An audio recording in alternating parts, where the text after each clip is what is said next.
Hey everybody, I'm Doug with Maximum Wealth. Thanks for joining us today.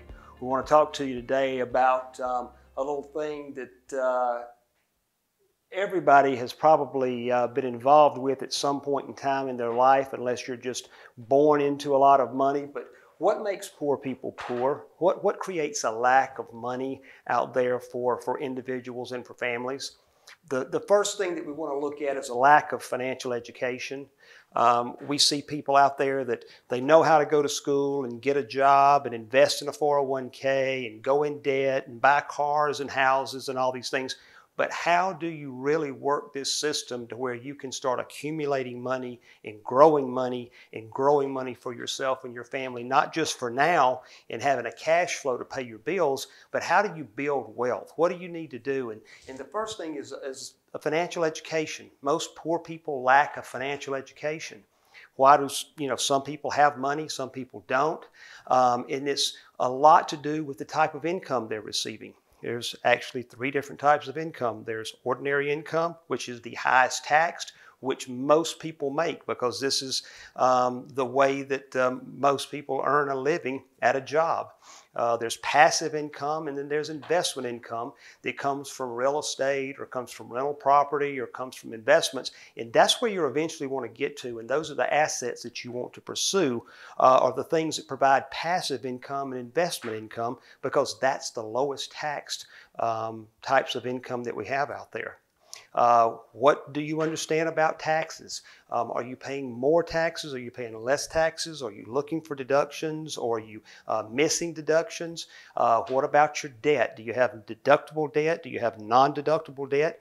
Are you using debt to actually make you money? There's a lot of people out there using debt to make money, and you should have that financial education and understand that as well. The other thing that's going on here with people that have lack of money is they have uncontrolled expenses.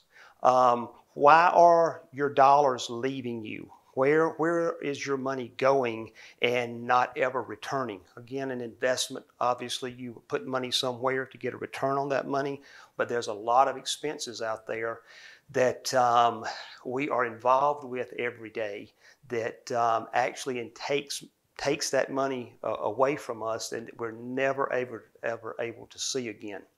Taxes, you may just have a problem with spending. There may be an overspending issue with you, your wife, your husband, and that may be something that we need to look at and talk about from a psychological standpoint, because that is a big issue for people trying to keep up with the Joneses, so to speak. So there's money that's leaving you unknowingly and unnecessarily, and there are ways to stop that or to put a halt to that type of behavior.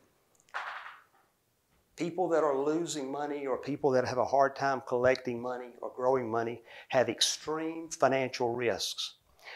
They put their money in investments or 401ks or positions to where it can lose. Okay, you have situations with people not purchasing insurances that they should purchase, which puts them in positions when accidents or sicknesses or illnesses happen that it takes everything they have. That sets them back. That pulls them back from their financial position if they have gotten to a point to where they are seeing themselves get ahead to a certain degree. Also, people are putting their money and investing their money into college plans, saving for their children's college. They put these monies into these plans. They are not able to access these monies for anything but education. So you need to be watching out for where you're putting your money. Do you have access to it? Are you able to get it in the event of an emergency? Okay. The next part is there's no protection on your money. We're taught to put money in 401ks. I hate to be bashing 401ks again here, but this money going into a 401k, you don't know where it's going. You don't know who's in charge of it. You don't understand the fees and the taxes and the issues, so you really have no control. So the problem with the protection on your money is you don't know where that money's at. We need to put seatbelts on our money. We need to put a moat around our financial castle and to reduce those risk factors that we're facing on our money. People are poor a lot of times too because they have no access to their money. If they do have money, it's usually put into retirement plans that they cannot access until age 55, 59 and a half. And they need to have liquidity.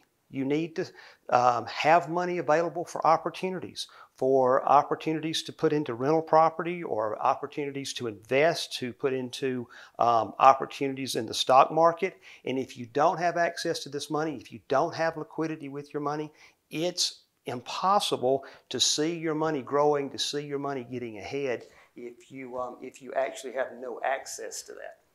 Again, we'll go back to the taxes. Do you understand your taxes? Do you understand how you're paying for taxes? Do you understand the tax rates? Do you understand deductions? Most people that end up poor do not understand these tax situations, do not understand that the ordinary income that they are receiving working at a job for W-2 income is the highest tax rates available or that is out there today.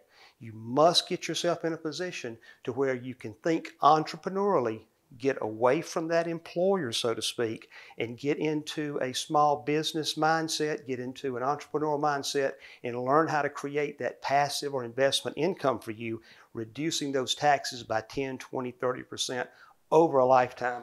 That means a whole lot of money for you. The seventh reason that we see that most people are having issues with staying poor or being poor and getting even into a situation of being